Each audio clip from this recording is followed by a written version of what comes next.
while another hopeful wants to include President Duterte in his Senate slate. After a successful concert series in the United States, BTS will not hold any events for armies in the coming months. The group's agency says the K-pop boys will first get their much-needed rest.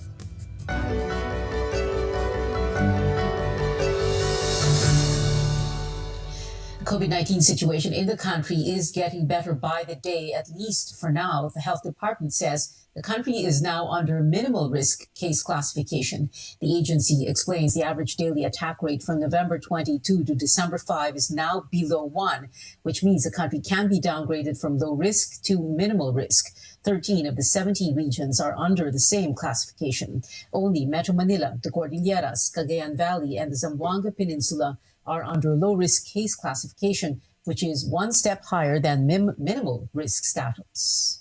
Nationally, we remain at minimal risk case classification with a negative 2-week growth rate at negative 57% and a low-risk average daily attack rate at 0.67 cases for every 100,000 individuals. All regions have a total COVID-19 bed and ICU utilization at low risk or less than 50%. There are 543 new COVID-19 cases today. More than 100 more people died, while 830 others survived. Active cases are at 13,500, excluding data from 5 testing laboratories, 2 that were not operational on December 4. As COVID-19 infections continue to drop, some schools in Metro Manila reopened today for limited face-to-face classes. AC Nichols reports education and local officials support the gradual expansion of the pilot program. More students are physically back in the classrooms. This time, they include more than 2,000 public elementary and high school students from Metro Manila. 28 schools in the capital region got the go signal to begin holding limited in-person classes. Students and teachers are just happy to be reunited, though things are not what they used to be. Tulad po ng mga groupings, yun, di na po namin magagawa ngayon yun. So talagang pinag-iisipan po ng mga teacher kung ano yung makakabuti sa kanila, na safe po sila sa pag-aaral nila. Basic health protocols are strictly implemented, from temperature checks to hand disinfection. But it's not always easy to follow rules, especially among the younger kids. Yung mga bata na hindi talaga sanay mag-face mask, no? Especially the young learners. So maya't maya, inuhubad nila yung face mask nila. No? Hindi maiwasan na nagdidikit-dikit sila. So all of these are part of the pilot study. No? So anong kailangan adjustment para maiwasan ito? There were absences as well. At Pedro Cruz Elementary School in San Juan, over 80 students were supposed to come in, but only 62 showed up. Mamaya po ay aalamin natin sa pamamagitan ng mga advisors kung ano yung mga naging dahilan ng mga bata na ito kung bakit hindi sila nakarating. Still, education officials believe the pilot run for face-to-face classes has been a success so far. No COVID-19 cases have been reported among participating schools, and local officials support the gradual expansion of the pilot program. Pag nasa mga bahay sila, tapos minsan pupunta pang mall, makikipaglaro sa kapitbahay, hindi naman natin makokontrol yun ng 100% eh. Lalo na sa mga lugar na maliliit talaga ang bahay. Hindi man pwede nakakulong lang yung bata. 10 square meters na bahay, 3 yung bata. Expect mo ba talaga na hindi lalabas yan for 2 years? Currently, there are around 300 public and private basic education schools holding limited in-person classes. The DepEd wants to continue expanding the list of schools reopening, hoping that the new Omicron variant will not cause a change of plan. But for now, wala pa naman tayong advisory, no? Coming from the health experts from the Department of Health regarding the Omicron. AC Nichols, CNN Philippines. There is at least one school from every area in Metro Manila except Pateros that has reopened for the pilot program.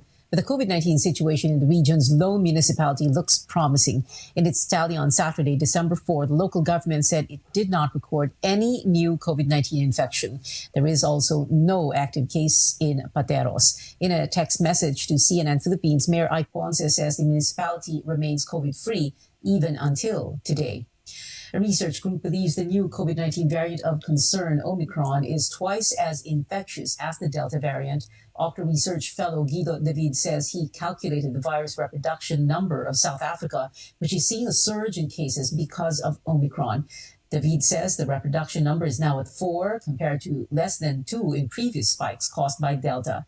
The expert says this strongly indicates that Omicron is highly transmissible and that a person is carrying it is likely to infect 10 to 16 people. Meantime, the health department says studies looking into Omicron are ongoing, but it may take weeks before its characteristics are known. The agency calls on local governments to ramp up testing, stressing its importance in detecting the new variant. We cannot do our surveillance if testing is not being done. So for the past weeks, napapansin natin na bumababa ang mga testing outputs, especially coming from our collecting sites, no, ang mga local governments, ang mga epidemiology and surveillance units natin. Kailangan mai-improve ho natin para makita natin kung sino talaga yung may sakit. Lalong-lalo na ngayon na mababa na yung kaso, lalong-lalo na ngayon na may threat tayo ng Omicron variant, we cannot 100% control prevent the entry of these variants. Ang ginagawa natin, we buy time when we prepare our system at gumawa tayo ng mga ganitong efforts. Sa ngayon, stricter border controls, biosurveillance. Omicron has not been detected in 629 samples checked by the Genome Center. Samples from a COVID-positive traveler from South Africa and 11 returning overseas Filipinos, meanwhile, are undergoing sequencing. Results are expected on Wednesday. Now, the Omicron variant has prompted the United States to change measures for incoming travelers as it detects cases in more than a dozen states. CNN's Cole Higgins explains the new rules taking effect today. Omicron is in the U.S. with cases of the coronavirus variant identified in at least 17 states. And we're following them closely, and we are every day hearing about more and more probable cases, so that number is likely to rise. Prompting U.S. officials to once again tighten air travel regulations. All inbound international travelers must test negative for COVID-19 within 1 day of departure for the U.S. starting Monday. The new order taking hold for all flights taking off after 12:01 a.m. Eastern Time. The new rule applies to all passengers 2 years or older, but there's no requirement for post-arrival testing or quarantine. The U.S. still restricting entry to travelers from South Africa and 7 other African nations.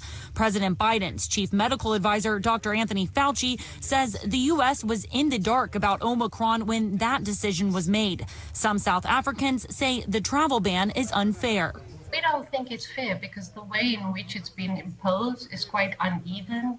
And a lot of the responses in the last few days really just smacks of a very knee-jerk way of dealing with this pandemic. It goes against the solidarity that was promised to us at the beginning of this pandemic. Fauci says the administration hopes to be able to lift the ban within a, quote, reasonable period of time. I mean, we all feel very badly about the hardship that might have put upon not only South Africa, but the other African countries. And for that reason, in real time, literally on a daily basis, we're reevaluating that policy. I'm Cole Higgins reporting.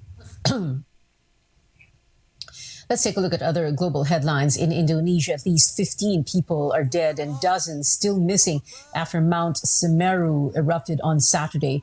The volcano is located in Indonesia's East Java province. Hundreds of homes destroyed, displacing more than 1,000 people. Search and rescue efforts are ongoing, but one of the operation areas were affected after a river dam burst because of cold lava and heavy rain.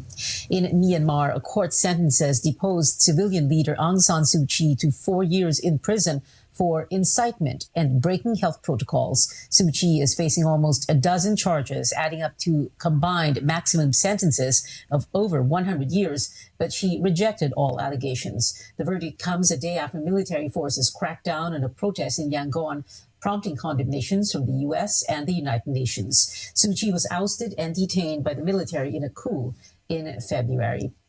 Coming up on Newsnight, authorities look into an ambush in Zamboanga City that killed a Basilan mayor and wounded another. And 2022 aspirants continue to make the rounds ahead of the polls. Find out where they try to court voters and what their latest campaign promises are next.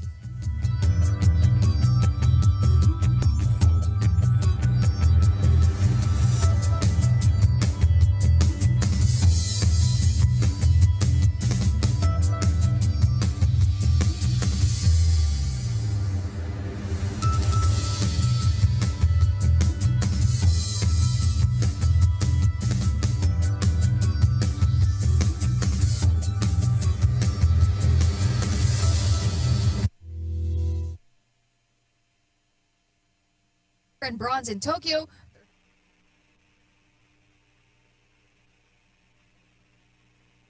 Ever to, kumbaga yun po yung the best year. The best year po to sa amin. Sobrang saya po, talaga. Hindi ma-explain. On Sunday, silver medalist Nesty Petesio and Carlo Paalam, as well as bronze medalist Ymir Marshall, officially received their brand new house and lots in Tagaytay. A well-deserved reward worth a staggering 10 million pesos courtesy of the Philippine Olympic Committee. The lots, spanning 120 square meters each and situated next to each other along an Olympic lane. These on top of the cash incentives they received fresh from winning in Tokyo. A perfect Christmas gift for the Olympic medalists and their loved ones who are all eager to spend the holidays in their new home. Magbibigay lang po kami ng ulam.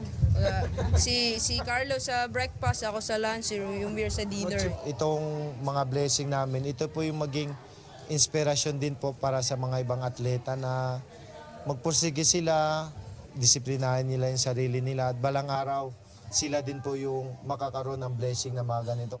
The fight still continues for the country's newfound sporting heroes who vowed to never stop until they get the Olympic gold.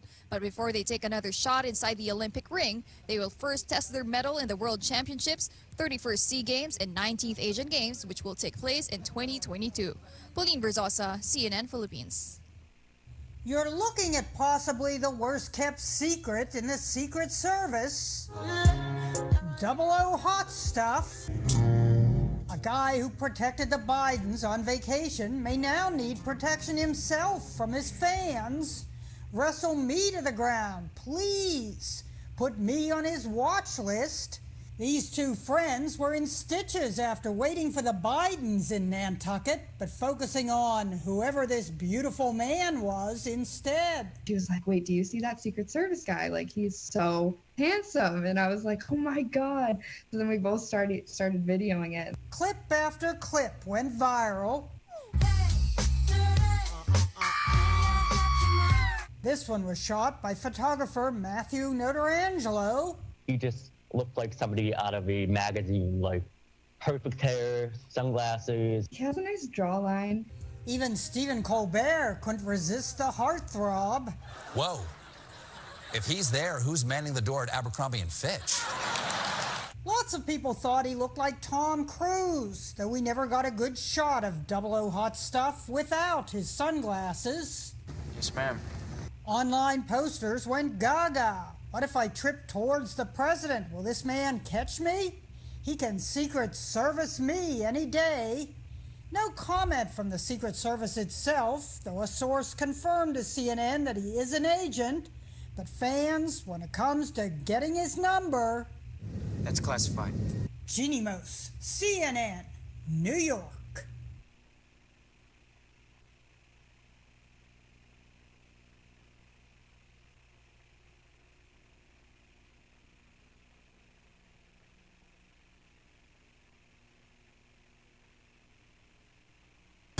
Men as they Welcome back to Newsnight, where we go above and beyond the headlines. A bloody December morning in Zamboanga City.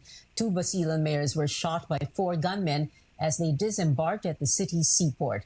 Albarca Mayor Darussalam Sagindilan Dahid and his driver died. Akbar Mayor Ali Awal Sali survived the ambush. An investigation is underway. Police say the suspects fled the scene aboard a white car and a motorized boat. National Police Chief General Jonard Carlos directed the PNP Area Commander for Western Mindanao to coordinate pursuit operations against the suspects.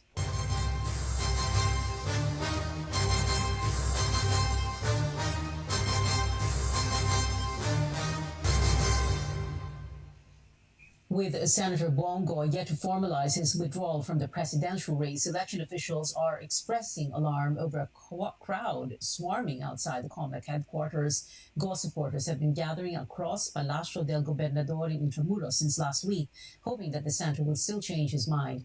COMELEC spokesman James Jimenez says Go has any time until before the proclamation of winners next year to officially withdraw from the race. The prolonged uncertainty of whether a person is running or not is not conducive to orderly elections. Just so that you can get your crowds, just so that you can get your photo ops, you are endangering the lives of Filipinos who believe in you. In a statement, Senator Go urged his supporters to stop crowding outside the COMELEC headquarters. He also appealed for respect and understanding for his decision. In 2016, Vice President Leni Robredo failed to win a single province in the so-called Solid North, dominated by her fiercest rival, Bongbong Marcos. But Robredo will attempt to change that in the 2022 presidential race as she visits the city of Baguio. Our senior correspondent, Anjo Alimario, reports. The cold did not bother presidential aspirant Vice President Leni Robredo, who showed up early at Baguio City Hall.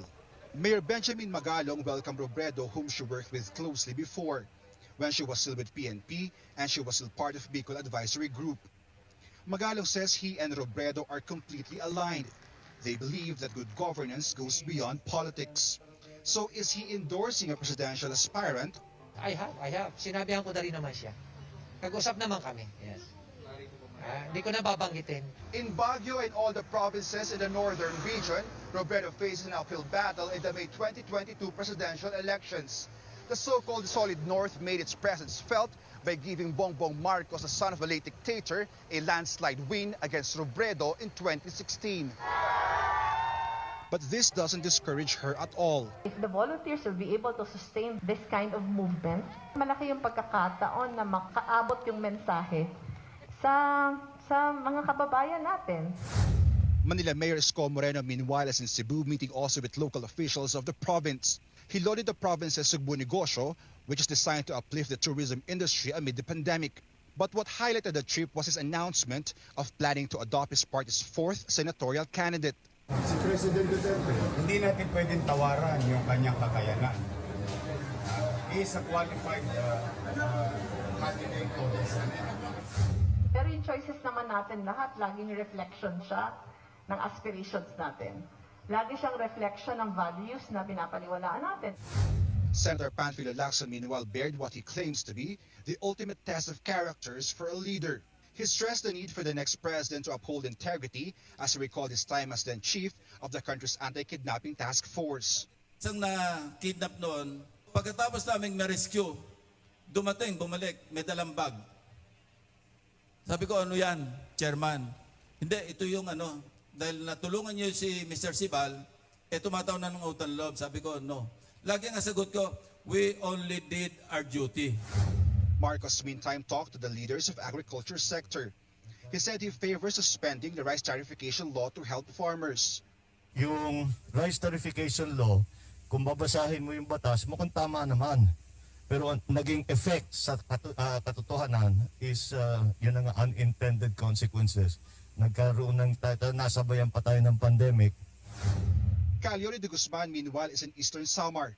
He put spotlight on the effects of large-scale mining to the environment and livelihood of communities. He said he will advance a, quote, just transition to green economy, unquote, as an alternative to mining and logging.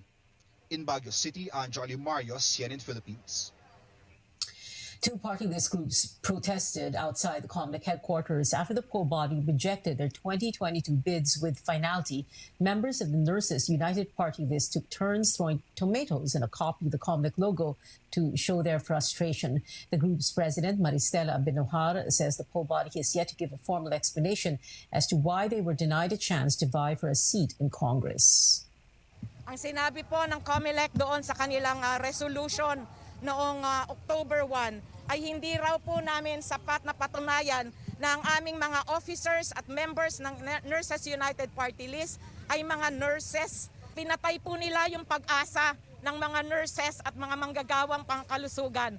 Pag-asa na magkaroon ng tunay na representante ng mga manggagawang pangkalusugan sa loob ng Kongreso. There is a very specific requirement that you must show that your members are, at least a majority of your members are part of that sector that you're representing. I have faith in the resolution of the division. And if the division says it wasn't proven, then it wasn't proven. A multi-sectoral group, Guardians, also protested against the the denial of their accreditation, the COMELEC said they failed to prove that they have members who are farmers, urban poor, and laborers. The two groups are among 107 organizations rejected by the poll body, while 152 will land a spot on the ballot. Meanwhile, 13 groups still have pending status with the COMELEC. They include Mocha Uson's Mother for Change, former MMDA spokesman Celine Pialagos' Malasakit Movement, and Chef Boy Logro's Logro Cusinero. Food manufacturers want the suggested retail prices of basic goods adjusted to help them recover financial losses from the pandemic, but the Trade Department says the business sector's wish cannot be granted so easily. Cian Arcangel has that story. Analita Verdin has to make frequent trips to the grocery store to buy goods so she can stretch her budget. She finds the suggested retail prices useful. Nakakatulong po talaga yun. Kasi kagaya sa amin na mahirap, kailangan po namin ng mas mababang presyo po sana kasi napakahirap pong kumita ngayon ng kabuhayan. But food manufacturers say it's time for the SRPs to be reviewed. They claim it's been 2 years since they were last adjusted. The Philippine Chamber of Food Manufacturers Incorporated wants the Trade Department to adjust the SRPs to reflect higher consumer demand. Manufacturers say they also need to recover losses they suffered because of the pandemic.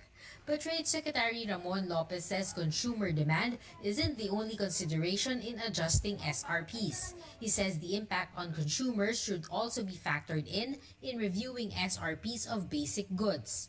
Lopez adds the food industry is starting to recover. It's one of the few sectors allowed to operate despite the lockdowns imposed since last year. For Stephen Kua, president of the Philippine Amalgamated Supermarkets Association, it would be better to let consumers decide which items to buy instead of posting SRPs. Kapag mahalan sa tindahan, competition will keep us in check. Pag mahalan sa tindahan, alis yung customer, bibili sa kabila, di ba?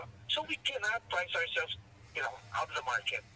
Supermarket operators are also asking the government to avoid flip-flopping on pandemic response guidelines so businesses can have a clear direction in planning their operations. Cian Arcangel, CNN, Philippines. Still ahead on Newsnight, K-pop sensation BTS is set to take a break this holiday season, but fans will still have something to look forward to while the group is gone. And a classic Christmas song rakes in 1 billion worldwide streams on Spotify. Stay tuned to CNN Philippines.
Welcome back to CNN Philippines. Lots to look forward to in the movies, from another team-up between Knives Out co-stars to the next animated Spider-Man film. CNN's David Daniel reports on the Hollywood Minute. What? Ana de Armas broke out opposite Chris Evans in 2019's Knives Out. Now they're teaming up again in the romantic action-adventure Ghosted. De Armas is replacing Scarlett Johansson, who was originally set to star in the project.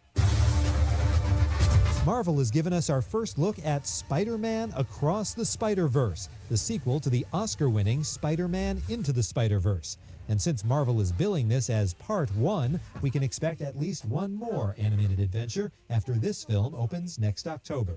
It was my opportunity to try things. Speaking of Spidey, Tom Holland, the current live-action Spider-Man, is stepping into Fred Astaire's dancing shoes. Holland is set to play Astaire in a biopic about the legendary big-screen dancer, actor, and singer. Holland got his start dancing on the London stage and went viral channeling both Gene Kelly's Singin' in the Rain routine and Rihanna's Umbrella on Lip Sync Battle. Worldwide sensation BTS is capping the year with some well-earned days off. The group's agency announced its extended period of rest for the holidays after activities in the U.S. The members will have their first Christmas with families since debuting in 2013. But fans have something to look forward to as they wait for the artist's return. Big Hit Music announced the next BTS album that will, quote, mark the beginning of a new chapter. 1 billion worldwide streams for a classic Mariah Carey Christmas song just a few weeks before the holidays. All I Want for Christmas Is You grabbed the Spotify milestone. Mariah, dubbed the Queen of Christmas, tweeted her thanks to fans saying, quote, these numbers are incredible, but the love I have for the Lambily, the name for her supporters, is unquantifiable. Last week, the iconic holiday track also hit 10 million in U.S. sales. We have 19 more days before Christmas, and that is it for now. Join me again on News.ph at 7 p.m. I'm Pia Ontiveros for Newsnight, where we go above and beyond the headlines.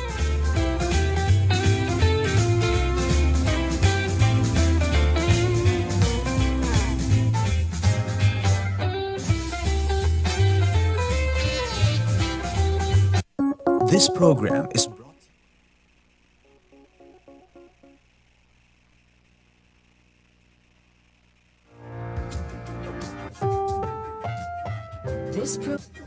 RPN, Radio Philippines Network Incorporated, DXKO, presses as indagutso sa dalan sa inyong radyo. RPN DXKO, ang Radyo Ronda, dili sa nagbayan sa Cagayan de Oro. Sidyahan na may ganaon sa katawan, ang daw serbisyo sa tanan.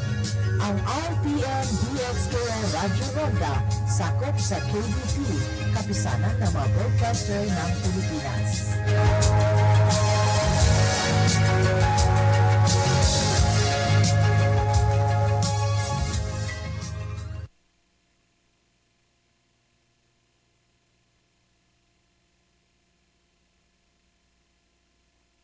Dako kay mig pasalamat nga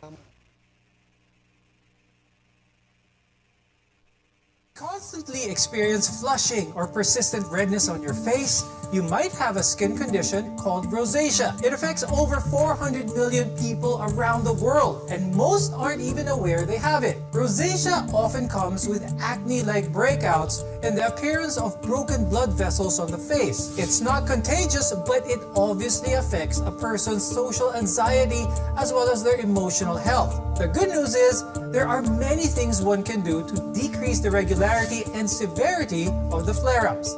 On the program today, we'll talk more about rosacea, including how to manage its symptoms and avoid flare-ups. I'm Dr. Freddy Gomez, and this is MedTalk Health Talk on CNN Philippines.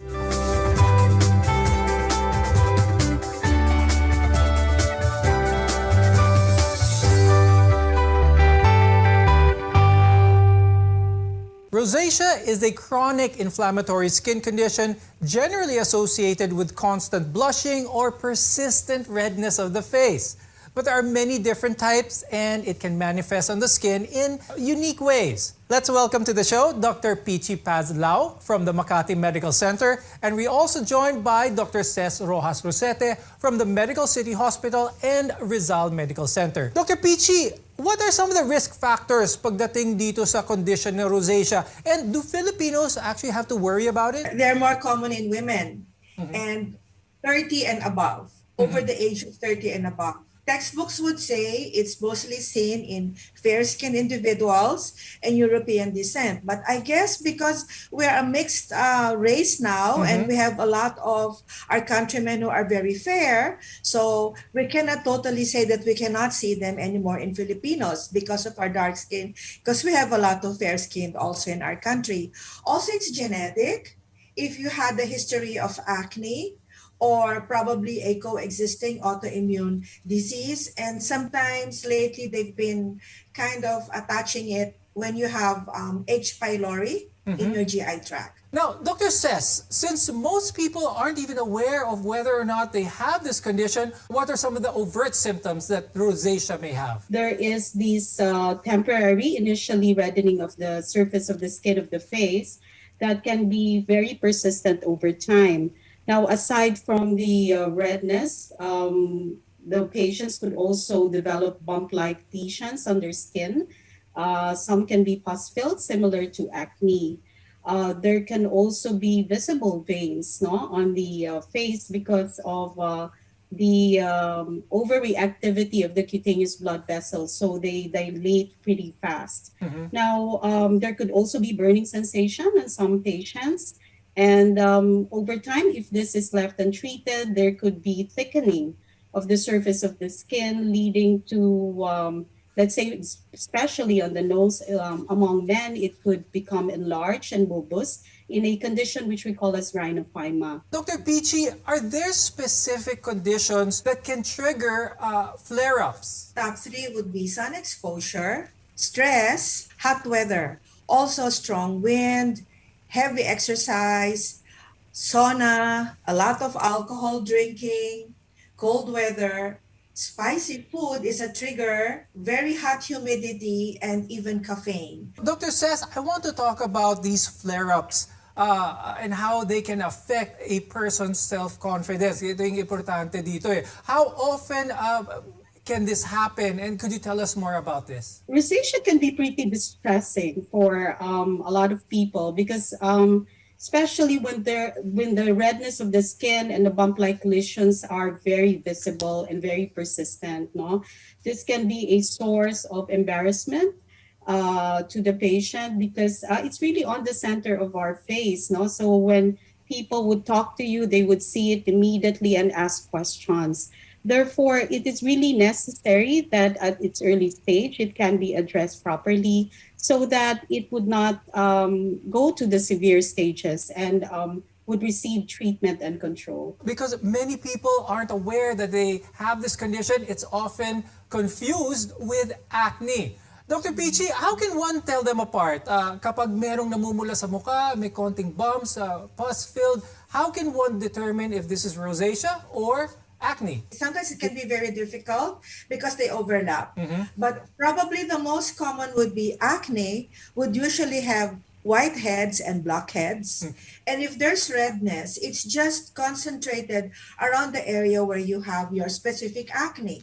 Also with acne, you can have nodules and you can also have acne associated on the chest and the back. Now, if it's rosacea, number one, sometimes it's not anymore responding. If you think it's acne, it will not really respond to the acne treatment. And in rosacea, there will be no blackheads and there will be no whiteheads.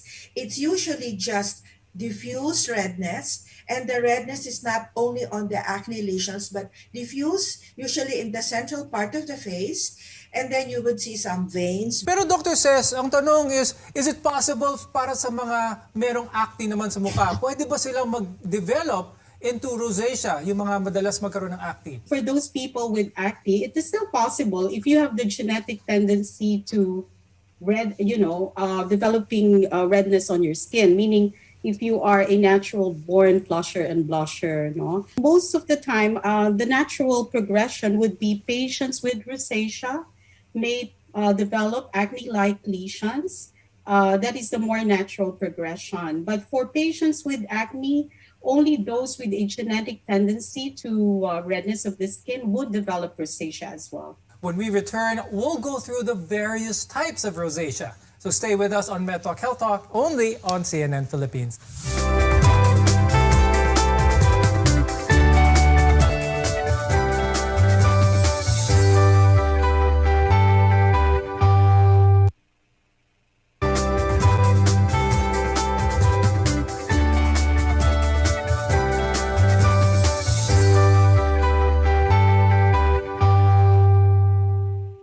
Dr. Freddy Gomez, and this is MedTalk Health Talk on CNN Philippines, where caring is our calling. Chronic blushing is what most people characterize rosacea by, but its symptoms are so much more complex than that. There are 4 main different subtypes of the condition, and it's even possible to have more than one subtype at a time. Dr. Peachy, tell us more about the most common one, which is known as ETR. So what are its usual warning signs pagdating sa ETR? ETR, usually they would have frequent episodes of flushing or maybe even permanent flushing. And there would be a persistence of redness in the central area of the face, usually inner cheeks, here and here. There would be visible veins. Veins would usually be seen, and then there would be swelling, there would be burning and stinging sensation, and the patient just is always red. Dr. Ces, let's go through some of the symptoms ng acne rosacea. What can our viewers learn about this subtype? Acne rosacea is rosacea wherein after the redness, the patient would develop small bumps on the skin. Some would be pus-filled, similar to regular acne. Now, in severe types, there could also be nodules of acne, but that's why when you say acne rosacea, this would refer to patients with starting off with redness of the skin, developing acne-like lesions. Medically, we also call them as papulopustular rosacea, and that's the second stage of rosacea.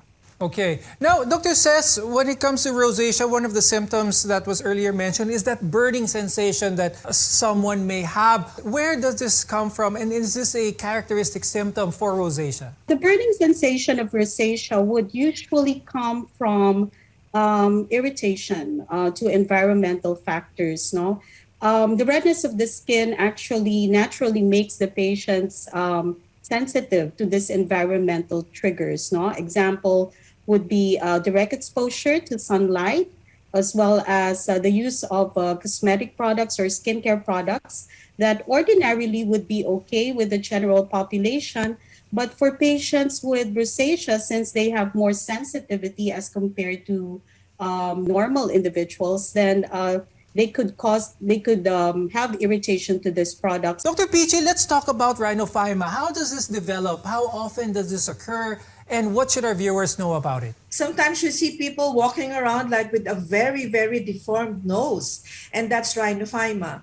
It always occurs in patients who have had a long history of untreated rosacea. Usually, they don't really know the exact cause of rhinophyma, but it's always related to chronic untreated rosacea. And usually, they're seen in males. Now, the last type of rosacea is the ocular type of rosacea, and it's similar to the different types in that it causes redness, but instead, this subtype impacts the eyes. Dr. Ces, could you quickly explain this subtype, some of its signs and its symptoms for our viewers to be aware about? Ocular rosacea would, of course, occur on the eyes, wherein the eyes also become dry, highly irritated. The eyes and the eyelids could be swollen and edematous. And this is actually something that is similar to skin rosacea, which means that if you do not treat it or you do not address it, then it can also lead to what we call as rosacea keratitis, wherein the cornea of the eye can be damaged and can lead to loss of clear vision. Dr. Peachy, when it comes to newborns having really red cheeks, should parents watch out? Could this be possibly rosacea, or could this be something even more benign? In newborn babies, no, I don't think it's going to be rosacea. Usually, this would be from hormones of the mother, or probably some trauma or irritation as the baby comes out. And usually, you can even see acne in newborn babies, and you will see some papules, and then the mother would panic and then would think that her baby would have acne. Right. These are usually transient, so the redness in newborns, I would say, would be transient. I would probably say that it's due to the hormones that the baby has been ingesting inside the hormones of the mother, so they would come out. Just don't panic. Give it a few days. That would usually subside, and just make sure that they bathe the baby well and properly with very mild facial cleansers. Ayan, good advice. So for those new parents out there, so you can always have that conversation with your dermatologist if you are still unsure. But ultimately, every case of rosacea is ultimately unique, and your dermatologist is your best guide for the type that you might have. In the long run, though, the condition can affect more than the skin as well as the eyes. It can even reduce a person's quality of life. So how can we diagnose and treat it effectively? More on that after a short break. Your health is our mission here on MedTalk Health Talk. You're watching CNN Philippines.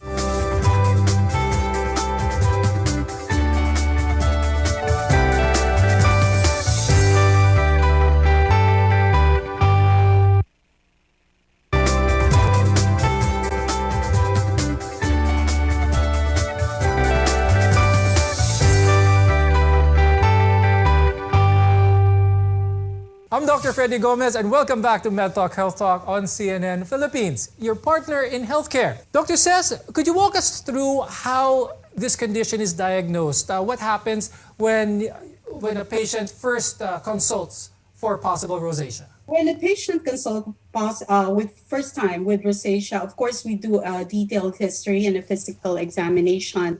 The diagnosis of rosacea is primarily clinical. No, there is no diagnostic test unless the picture is not very clear to us. No, that's the only time we request for additional procedures. Dr. Peachy, what are some of the medications usually prescribed? Are topicals mainly used, oral medications, a combination of both? For the bumps that you're saying, there's quite a limitation of treatment because a lot of the medications are not available in our country. But I would say for the papules and the pustules, the one that they see the bumps, you can have a systemic treatment. And the one that's really approved by the FDA is very low dose tetracycline of about 40 milligrams twice a day for about 1 to 2 months. If it's not available, we actually don't have that kind of treatment. You can go for maybe 50 twice a day for tetracycline. You can also have minocycline or even azithromycin. Then for the topical, what is easily available would be permethrin 5% cream and even metronidazole cream. But Dr. Peachy, what about laser treatment? This is one of the talked about treatments for rosacea.